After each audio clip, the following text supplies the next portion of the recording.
sammen, og hjertelig velkommen til en video her på kanalen. I sidste uge, der snakkede vi om Google Nest, og der er folk, der har skrevet, du glemmer en masse specs, og du laver ikke ekspert-reviews. Og jeg ser jo altid sådan nogle her produkter fra en forbrugerside, og ikke en ekspertside, for jeg er jo ikke ekspert i en skid andet end visse ting, man ikke kan snakke om på YouTube. Jeg kigger på den her sidste uge, og ja, den har måske en 11,1 eller andet tommer skærm. Who cares? Den har en skærm. Det er ligesom det, der er den primære funktion ved den. Jeg har haft en uge nu, og hvordan er det at have Google Nest i sit hjem? Jeg vil sige, at jeg er ikke blevet gladere for den. Og jeg er heller ikke begyndt at have den mere, så den ligger stadig på sådan noget 95% lort. Og det er ikke fordi, at jeg skal have mod Google eller noget, men det er fordi, vi er så loyale til Googles produkter. Og jeg synes, det er så travligt, at Google lancerer Google Nest, og så laver de en Google Nest Plus, eller whatever den hedder, som de kun lancerer i USA, hvor der er kamera og videochat-funktion og sådan noget. Det synes jeg er lidt douche, men ja, jeg bruger den til, nogle gange så sætter jeg den ind på natbordet, og så kan jeg ligge og se YouTube-film på den, jeg kan caste til den, hvilket jeg synes er meget fedt. Jeg bruger den til at styre lyset, det er primært det, jeg bruger den til. Jeg bruger den ikke sådan skid, der står bare og pynter. Så kan gæsterne sige, nej, du har en Google Nest. Nej, det er sådan noget teknologi. For staten. Who cares, man? Jeg skal også sige tak til alle de flinke mennesker, der kom til Meetup her sidste lørdag. Det var en fornøjelse. Jeg var sådan lidt med Ingehav. Jeg stod lidt med Ingehav sådan, ja, men jeg er jo en lille smule kids. Jeg ved ikke, om der kommer 5 personer eller 1000 personer. Og så er der sådan, så begyndte jeg at hænge os lidt. Så skal vi have pølser og popcornmaskiner, hoppebord til voksne og sådan noget. Og så var det sådan, skal vi bare tage noget kaffe og nogle kager, og så se, hvad der sker. Men der mødte 120 personer op, tror jeg. Og det var en fornøjelse at se alle sammen. Der kom også nogen helt fra Jylland af. Freak.dk var der var, jamen det var faktisk ret hyggeligt. Og jeg vil gerne sige tak til alle jer, der kom. Det var en super fornøjelse. Og til alle jer, der ikke nåede at komme derned og se motorcyklen, så kan I stadig gå ned og se den, fordi den holder ned ved Ingehav Motor til salg i øjeblikket. Og der står ikke nogen pris på den. Man kan byde på den, og så vil Ingehav enten kigge mærkeligt på dig, eller også vil han sige, solgt! Tag lortet, ud med den. Men den er til salg nede ved Ingehav Motor, så hvis I gerne vil kigge på GS500, eller I gerne vil købe GS500, så står den nede ved Ingehav Motor i Tostrup.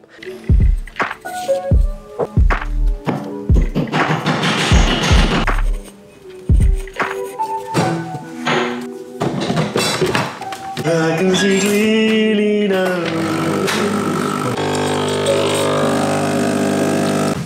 By the way, hvis Sage sidder og ser med, ikke, så vil I meget gerne sende en ny. Jeg købte den gamle for 5 år siden, men jeg er ved at blive lidt træt i det, så bare lige #spot til.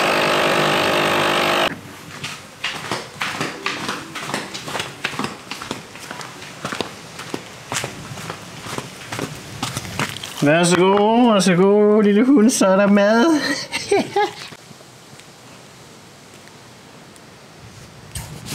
Dog. Jeg tænkte, vi lige vil læse nogle kommentarer fra den sidste video og se, hvad folk har skrevet, fordi jeg mindes, der var nogle ret interessante kommentarer. Der er rigtig mange, der har kommenteret på, at jeg stadig Google forkert, og det er jo ikke, fordi jeg ikke kan stave til Google. Det er, fordi nogle gange, når jeg sidder og redigerer, så er jeg høne fuld. Og det er jo en ærlig fejl, som alle kan komme til at lave, hvis de har siddet og hygget lidt for længe med nogle kammerater en sen aften. Men der er også nogen, der har hensået til det med penge, og jeg har aldrig været skide god til at stave. Det er jeg kraftedeme ikke. Jeg staver af helvede til det også. Jeg tror egentlig mest, fordi I don't care, altså. Jeg er pisselig glad. Om du skriver pengene eller pengene, who cares? Jeg ved godt, at det er selvfølgelig utekset, som en af de smukkeste YouTubere i Danmark, at ikke kunne stave pengene ordentligt, når man har masser af dem, men det er måske det, der følger med, ikke? Så er det, jeg skriver, hey, tror du nogensinde, du får 100k subs på gamingkanalen? Nej, fordi jeg er så fucking dårlig til at færdiggøre serier. Der er også en, der hedder Elias, der har skrevet, du ved jo ikke en skid. Der er også nogen, der har skrevet her, prøv at undersøge, hvad du køber, inden du køber og anmelder det. Jeg vil lige sige, jeg anmelder ingenting. Jeg snakker om det fra en forbrugers synspunkt. Jeg er ikke anmelder af noget som helst. Ikke andet end min egen krop. Men jeg er ikke anmelder, jeg er ikke professionel anmelder, jeg har ikke et magasin eller en blog eller noget. Jeg lægger bare ting ud fra mit synspunkt af, jeg synes, det er pisse træls, at de overhovedet gider at lave et produkt uden kamera. Jeg synes, det er fuldstændig ubrugeligt uden et kamera. Ærligt talt. Skål. I dag, der skal vi absolut ikke en skid, og det bliver simpelthen så hyggeligt. Jeg har glædet mig hele ugen til ikke at lave et skid. Fordi det er også det eneste, jeg laver altid. Men ja, det er det, der skal ske i dag. Der skal nemlig ikke ske en fucking skid, og jeg glæder mig helt vildt. Så følg med. Come on! Og også lige her til sidst, jeg kan også huske at sige, at jeg har et sponsoreret indslag fra Gulddennis. Han siger, at man skal gå ind og sub til Gulddennis på YouTube i stedet for Guldborg. Så gør det. Han har nogle videoer, hvor han ikke fanger en skid med sådan en magnet og sådan noget. Det er mega spændende. Gå ind og tjek det ud. Skal lige tage en lille update på Spanien nu, hvor vi har fået skiftet vand, hvordan det føles. Og jeg må ærligt sige, at det føles rigtig dejligt. Det er lækkert nok, og jeg bruger den stadig. Jeg bruger den stadig hver dag. Jeg bruger den ikke så længe hver dag, som jeg har gjort. Jeg sidder normalt i den i et kvarter om dagen cirka. Spanien er stadig ganske glimrende. Jeg går også i den hver dag. Jeg var lidt bange for, da vi købte den, at jeg ikke ville gå i den hver dag. Fordi det er røvdyr ting at have stående. Men jeg har fundet ud af, at man går i den hver dag, man går ikke i den særlig længe, man går i den måske et kvarter om dagen, og så er det det. Men til gengæld så synes jeg også, det er fedt hver dag, og jeg synes også, det er rigtig fedt i regnvejr. At sidde derude i med en kop kaffe, eller måske 8.000 alkoholfri øl eller sådan noget, og sidde og hygge derude, ikke? Det synes jeg er mega nice. Hvis man har en ven forbi, så kan man sidde og drikke sådan en ordentlig kæp i hegnet ud den der spag. Jeg synes, det er mega nice. Og fuck er min kaffe. Fuck mig røven, mand. Min kaffe. Sådan. Det var meget bedre. Grunden til, at vi står i værkstedet, det er fordi, jeg skal fortælle noget om de fremtidige planer, vi skal lave her på kanalen sammen. Jeg havde så meget succes med, hvordan vi bygger en motorcykelserien. Det var godt for subscribers, det var godt for visninger, det var godt for AdSense. Det var en super lækker serie, og det var rigtig sundt for kanalen at lave, og det var rigtig nemt at lave, fordi det er jo bare, du filmer noget, og så bygger du videre, så filmer du det næste. Du skal ikke tænke på, hvad fanden du skal lave nyt hele tiden, du skal bare bygge. Så det, der kommer til at ske på kanalen i fremtiden, er, at vi skal til at bygge rigtig mange ting. Og værkstedet er jo det sted, hvor alt bliver bygget i, og jeg har lidt en plan om, at det skal laves om til et mere professionelt værksted. Vi skal have nogle lækre tavler op og sidde, alt skal monteres på tavler, vi skal have købt noget ekstra værktøj, vi skal have nogle pæne reoler, vi skal have trukket noget ordentligt strøm herude, så der ikke kun er en stikkontakt der. Der er så mange ting, der skal sidde på, jeg vil gerne lave det ordentligt med måske sikringer og skinner og ordentligt lys også, så jeg ikke skal have de her store softboxes siden af vejen, fordi de er både brandfarlige og lyser ikke særlig jævnt. Det er en anden ting, jeg har tænkt mig at lave. Det foregår herude. Come on! Det foregår nemlig ude i en indkørsel, fordi jeg er jo YouTuber, og det giver jo nogle lidt specielle problemer. Nogle gange så er der folk, der godt kan lide at køre forbi og kigge ind og komme rendende ind midt om natten ind i baghaven og sådan noget. Det er super hyggeligt. Især på en tirsdag er der nogen, der er kommet ind og spurgt mig, om jeg har lyst til at drikke. Og der var jeg ikke hjemme, det var kun Maja. Stakkels Maja, der blev skræmt for vid og sans. Men det her, det er sådan, mit hjem ser ud udefra. Og der er rigtig mange, der har været forbi, og de vader ind lige her, og så løber de ind, og så løber de ind i mit hus. Og det er super underligt, så derfor så har jeg planer om, at vi her til efteråret skal lave en port lige her, hvor jeg står nu. Sådan, så der kommer til at være en dejlig port her. Og der skal selvfølgelig være med lys, og vi skal have lys herude. Der skal lægges lys ned i hjørnerne her. Langs hækken skal der lys hele vejen op, så det hele bliver pænt. Så skal den port der fjernes. Og så har jeg lidt tænkt mig, at det skal være sådan, så Nemo kan løbe hele vejen rundt om huset. For lige nu der er det her hegn her, som stopper Nemo i at løbe ud. Og det skal selvfølgelig fjernes. Så skal gå hen til lågen. Så skal lågen være der. Og så kan du altid holde 2 biler ude i indkørslen. Either way, om lågen er åben eller ej, hvilket er super praktisk, hvis man skal have gæster med, skal ud og åbne en port. Så det er det, vi har planer om, og der er jo selvfølgelig overvågning stadigvæk. Så alt, hvad der kommer ind i indkørslen, bliver filmet fra 14 forskellige vinkler. Og det, altså, trust me, der er kamera alle vegne. Og det er ikke bare dummy-kamera, det virker rent faktisk. Der sidder også et der. Og det er lidt nederen, at man er nødt til at have det, men der er rigtig mange. Der kommer mange mærkelige for tiden, det er helt vildt. Der er mange af jer, der er rigtig flinke til at respektere min privatliv. Jeg gør jo ikke noget ud af at skjule, hvor jeg bor henne overhovedet. Folk ved godt, hvor jeg bor, og det er en anerkendt ting. Det er så ikke så fedt, når der er nogen, der ikke respekterer det, men altså de fleste lokale herude, dem har jeg mødtes med og chillet med og sådan noget. Så de, altså Knallerbanden blandt andet, de er skide flinke. Dem har jeg mødtes med. De inviterer mig tit på dødstruk, og der må jeg skulle sige, jeg er 30, de er 17. Det har jeg sgu ikke lyst til. No hate. Det sidste projekt finder sted herinde. Det herinde, det er mig og Majas soveværelse. Og der lavede vi jo den her væg sidste år, som endte med at blive rigtig pæn. Og her har vi alt vores tøj. Og den her løsning, det var en vi tog, da vi flyttede ind. Vi købte en masse billige stativer og tænkte, ja, vi køber et skab på et tidspunkt, som skal bygges ind her. Og det fik vi så aldrig nogensinde gjort. Og det er Majas stativ, og så er der mine 2 med jakkesæt på. Og der vil vi gerne bygge et stort skab her, sådan så vi havde sådan et stort med masser af rør, der går på tværs, hvor man kan hænge alt sit tøj, fordi vi har så meget tøj.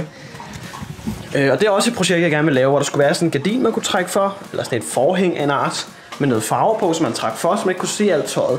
That, please say to people that if they want to bring food to me, then I will be very happy.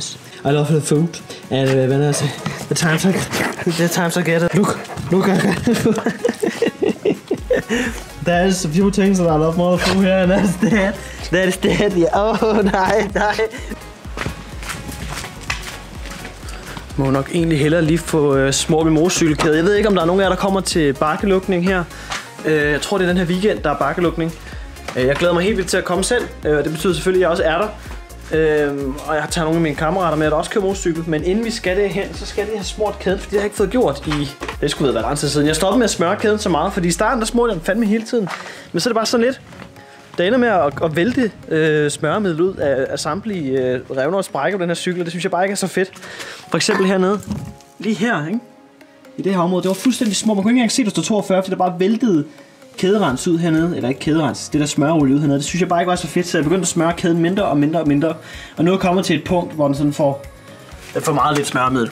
Jeg kan også godt se, at den trænger til lidt nu, så ikke den slider. Den er ikke sådan, ikke ruster. Det er faktisk sådan, ikke ruster, man gør det. Og måden jeg gør det på, det er, at jeg sætter motorcyklen i gang, og så når olien er kold, så plejer den at slæve koblingen af simplet med rundt. Og så begynder baghjulet at dreje, men det drejer ikke så hårdt, at man ikke kan stoppe det med hånden. Derfor så vil jeg påføre det her, imens den gør det.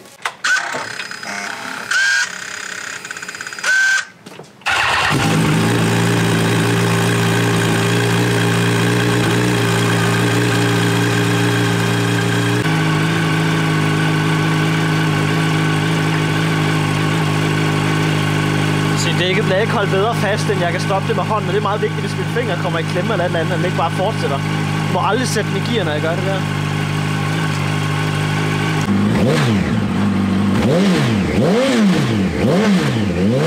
Jeg vil lige give den sådan noget her degreaser rundt omkring, for lige at få det værste flæsk, eller ikke flæsk, det værste flæsk, det værste fedt af. For der er rigtig meget her på bagsvingarmen. Og så er der også noget nede i siden her. Det her, lak kan godt holde til, at det her bliver sprøjtet på. Så jeg bruger det altid til steder, hvor der er meget fedt, der ligesom skal dø langsomt. Vi kan også gøre det inde i fælgen her. Hvorfor tager jeg aldrig handsker på, når jeg gør det her? Det er satan dumt.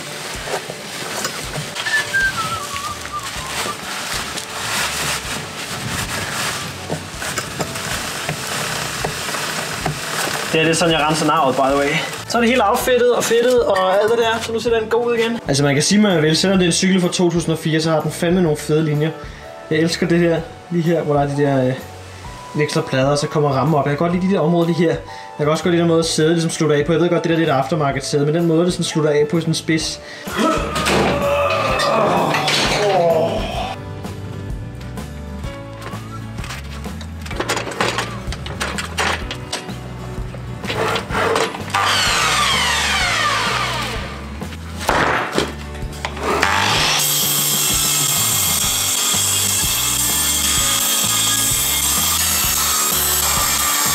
Grunden til at skære alt det der, det er fordi det var et hegn, der stod her i gamle dage, som væltede i en storm. Og så har jeg tænkt, jeg vil lige bare skære det i stykker, og så bruge det i brændeovnen.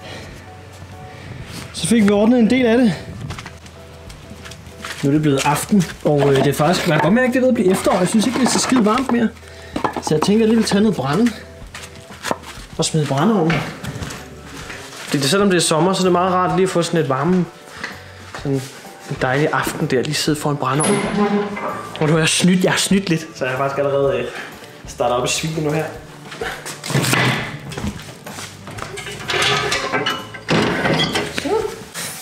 Så det værste er egentlig i det her aske, det går lige i robotstøvsugeren. Og den kører hver dag, så den kører lige og snupper alt det her. Det har den ikke særlig godt af. Okay, indstiller lysstyrken for de 4 lamper til 100%. Nu får vi så 80. Don't stand. 100 tak. Sådan. Så er der party, hvad Nemo? Ja, det er. Dejligt varmt derinde. Jeg sidder lige her foran brændeovnen, og Nemo, han synes altid, det er så hyggeligt at komme op i stolen og ligge med far, ikke? Det synes du ikke, godt? Prøv at se den her. Prøv at se den store. Ja, der er meget flæsk der, hva'? Ja, du er glad, ja, du er. Og med det, så vil jeg egentlig bare sige tusind tak, fordi I gad at kigge med. Jeg ved godt, der ikke skete så meget i dagens video, men vi kan ikke altid have fuld action-packed videoer. Det er ikke Wish, alt det her. I wish, men det er det ikke.